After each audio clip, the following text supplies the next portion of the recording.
好多人都渴望戀愛，但係又怕社交。呢一種矛盾讓人既期待又疲憊。接下來嘅5分鐘，等我同你一齊拆解一下你內心嘅阻礙，揾出實際可行嘅改變步驟，等你唔使勉強自己都可以揾到你嘅幸福。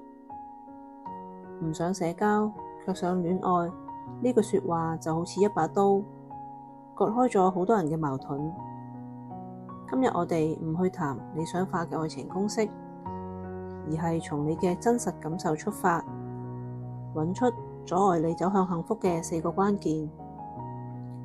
第一個阻礙，自我期待過高。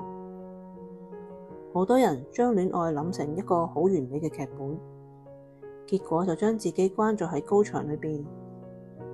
當你要求每一次互動都係要完美，任何微細嘅失誤就會被放大，於是你就選擇唔出門，唔回信息嚟到避免受傷。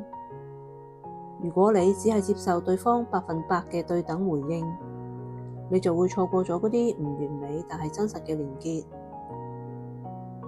第二個阻礙，社交能量同埋焦慮。內向或者社交焦慮嘅性格唔係缺陷，而係能量分配嘅問題。你可能好想戀愛，但係當你面對聚會、約會或者初次傾偈嘅時候，因為太緊張，使到你嘅能量耗盡，所以你選擇退縮。試下將社交睇成一次馬拉松，而唔係短跑，慢慢用小步去保存能量。第三個阻礙，恐懼被評論。你好驚俾人睇到自己嘅缺點，好驚被評價，於是就將真實嘅自己收埋。但係愛情係需要被睇見，亦都需要勇氣去展示佢嘅唔完美。真正吸引力通常係嚟自於你願意誠實咁樣呈現自己，而唔係完美嘅包裝。第4個阻礙，過去嘅經驗陰影。過去嘅傷害會喺你嘅潛意識裏邊設下警報，讓你喺一段新嘅關係仲未開始嘅時候就閂門。所以呢啲警報係需要被識別出嚟，唔係被忽視佢哋。承認過去嘅痛苦並唔係軟弱，而係要為咗畀未來一個更安全嘅起點。試下用以下3個實用嘅練習，讓你慢慢靠近愛情。練習1：小步社交。設定每個星期一個小目標，喺社交群發一條訊息，或者參加一個活動。將成功定義為嘗試，而唔係完美嘅表現。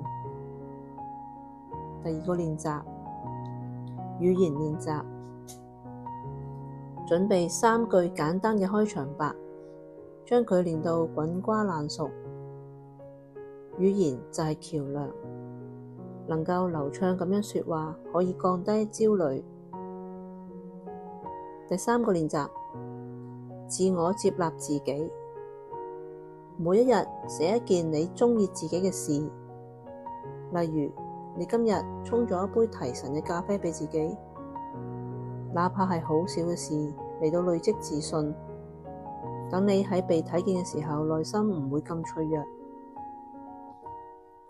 你唔需要變成社交高手先能夠戀愛，你只要需要學會用自己嘅節奏，將期待放低一啲，畀自己更多嘅嘗試空間，幸福自然就會慢慢靠近你。如果你鍾意今日呢條影片，請幫我點個讚，同埋留言話畀我知，你願意先嘗試邊一個小步驟呢？多謝你嘅支持，我係小喬，我哋下次再見。